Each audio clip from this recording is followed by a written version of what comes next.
రోజు దేవుని వాక్యంలో నుండి తండ్రైన దేవుడు ఎలాంటి వాడని యేసయ్య చెప్పారు అనే విషయాన్ని మనము ధ్యానం చేద్దాం. అంటే యేసు ప్రభువారి మాటల ద్వారా తండ్రైన దేవుడు ఎలాంటి వాడో ఈరోజు మనము ధ్యానం చేద్దాం. దేవునికి మహిమ కలుగునుగాక. మీ అందరికీ అర్థం అవుతుందా? ఎందుకనంటే నేను ఈరోజు యేసు ప్రభువారు చెప్పిన ఉపమానాల్లో ఒక ఉపమానాన్ని ధ్యానం చేయాలనుకున్నాం. కానీ నిన్నటి దినాన్న మళ్ళీ ప్రార్థన చేసినప్పుడు ఎందుకో తండ్రి కోసం చెప్పాలని ఒక ఆలోచన కలిగింది.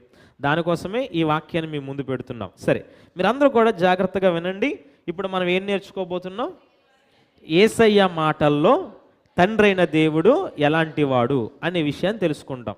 చూడండి, ఈరోజు ఆ తండ్రైన దేవుని కోసం మనం తెలుసుకోవడం మనకి చాలా అవసరం. ఆ రోజు ఫిలిప్పు కూడా అందుకే అడిగాడు, ఏమని? తండ్రిని కనుపరుచు, మాకంతే చాలు. కాబట్టి ఈరోజు మనం కూడా తండ్రి గురించి తెలుసుకోవడం చాలా అవసరం.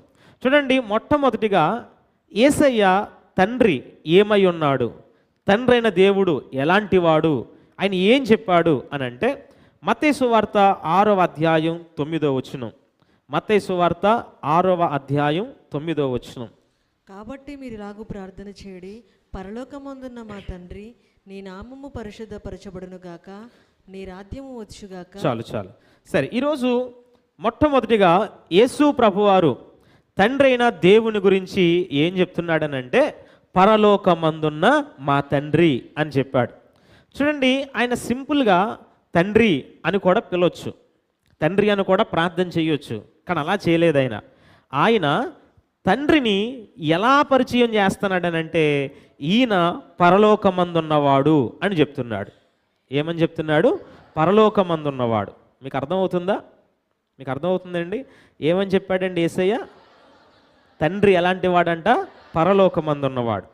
ఎందుకు పరలోకమందున్నవాడు అని అంత క్లియర్గా చెప్పాడు, అంత నొక్కి స్పష్టంగా ఎందుకు అంత ఇంపార్టెంట్గా ఆ మాట చెప్పాడు, అంత ప్రాముఖ్యంగా ఆ మాట చెప్పాల్సిన అవసరం ఏంటి అని అంటే, చూడండి, మన తండ్రి పరలోకమందున్నాడు అనే విషయాన్ని మనం ఎప్పుడైతే గ్రహిస్తామో, అది ఎప్పుడైతే మనకు అర్థమవుతుందో, మన తండ్రి ఎంత ఉన్నతమైన వాడో అనే విషయం కూడా మనకి తెలుస్తుంది. దేవునికి మహిమ కలుగును గాక. ఇప్పుడు మీకు అర్థమయ్యేలా చెప్పాలంటే, ఇప్పుడు మనం ఉంటున్న ఈ నామవరం అంటే మీలో ఎంతమందికి ఇష్టం? ఏంటండి, ఎవరికి ఇష్టం లేదా? నామవరం అంటే ఎవరికి ఇష్టం లేదా? ఏం మాట్లాడడం లేదు ఎవరు? కొంతమందికి ఇష్టం. అయితే మనకి ఇది చాలా ఇష్టం కదా అని చెప్పి దీనికంటే గొప్ప ఊర్లు ఇంకేమీ లేవంటారా కదా? సరే, ఇప్పుడు మన అందరికీ హైదరాబాద్ అంటే చాలా గొప్ప.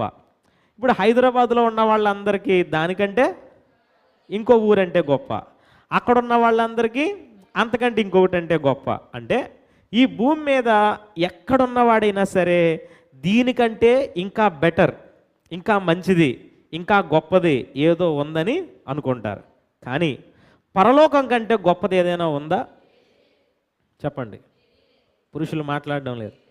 పరలోకం కంటే గొప్పది ఏదైనా ఉందా?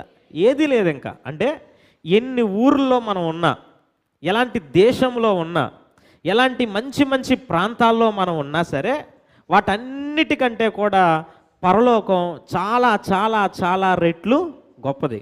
అసలు దానికంటే గొప్పది ఏదీ లేదు. ఇప్పుడు మీరు అర్థం చేసుకోండి, మీ తండ్రి ఎక్కడున్నవాడో తెలుసా? ఆ పరలోకములో ఉన్నవాడు. అంటే ఆయన ఎంత ఉన్నతమైన వాడో, ఆయన ఎంత గొప్పవాడో, ఎంత ఉన్నతమైన తండ్రికి మనము కుమారులుగా కుమార్తెలుగా ఉన్నామో అనే విషయాన్ని మనము తెలుసుకోవాలనే యేసయ్య తండ్రిని ఏమని చెప్పాడంటే ఆయన పరలోకమందున్నవాడు అని చెప్పాడు. ఆమేన్. ఎంతమందికి అర్థమైంది నేను చెప్పింది? మీకు అర్థమవుతుంది? అంటే ఇప్పుడు మన తండ్రి ఎక్కడున్నాడండి అంటే దేనికోసం అలా చెప్పాడు ఆయన? ఆయన ఎంత ఉన్నతమైన వాడు. ఇప్పుడు అంత ఉన్నతమైన వాడికి మనం ఏమై ఉన్నాం? కుమారులం అయి ఉన్నాం. ఎంత గొప్ప భాగ్యం ఇచ్చాడు కదా మనకి. నా మాట మీకు అర్థమవుతుందా?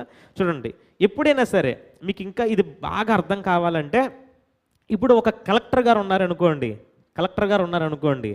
ఆయన పిల్లలు పెద్ద అయిన తర్వాత వాళ్ళ చుట్టూ ఉన్న స్నేహితులకి ఏమని చెప్పుకుంటారు? మా నాన్న ఎవరో తెలుసా అని చెప్తారు కదా.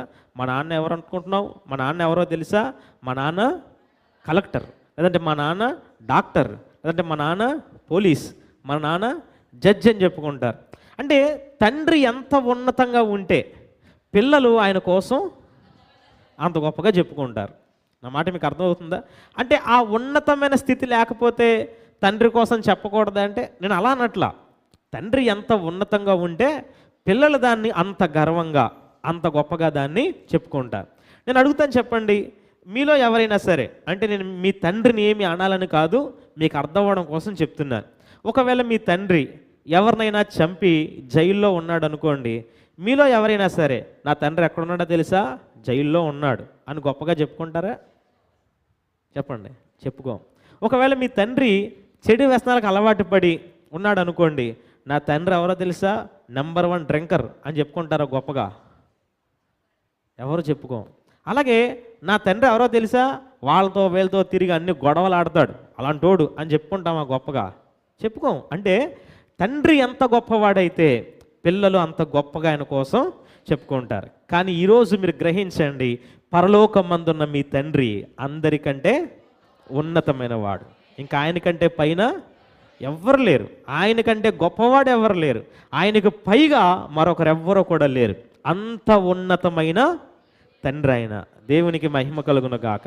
ఒక్కసారి మీ హృదయంలోనికి ఈ మాటను చేర్చుకోండి. అందరికంటే ఉన్నతమైన తండ్రికి నేను కుమారుడిగా కుమార్తెగా ఉన్నాను అన్న మాటని మీ హృదయంలో ఫీల్ అవ్వండి ఒకసారి. ఎంత సంతోషాన్ని ఇస్తుందో కదా. మీకు ఇచ్చిందా సంతోషం? ఫీల్ అయ్యారు అసలు ఆ మాటని? ఎప్పుడైపోతుంది, ఎప్పుడైనా స్టార్ట్ చేసాడు ఇంకా అనుకుంటున్నారు కొంతమంది. కానీ ఈ లోకంలో మనం చాలా వాటిని బట్టి అతిశయిస్తాం.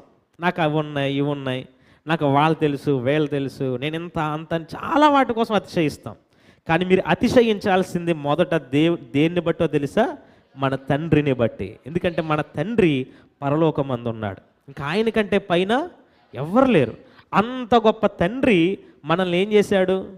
కుమారులుగా కుమార్తెలుగా చేసుకున్నాడు. ఒకప్పుడు దూరస్తులమే, ఒకప్పుడు ఆయనకి విరోధంగా ఉన్నవాళ్ళమే, ఒకప్పుడు ఆయన లేని వారంగా ఉన్నాం. కానీ అలాంటి మనల్ని తన రక్తం ఇచ్చి, తన కుమారుణ్ణి పంపించి, తన రక్తం ఇచ్చి మనల్ని కొనుక్కొని ఏం చేసుకున్నాడు? ఆయన పిల్లలుగా చేసుకున్నాడు.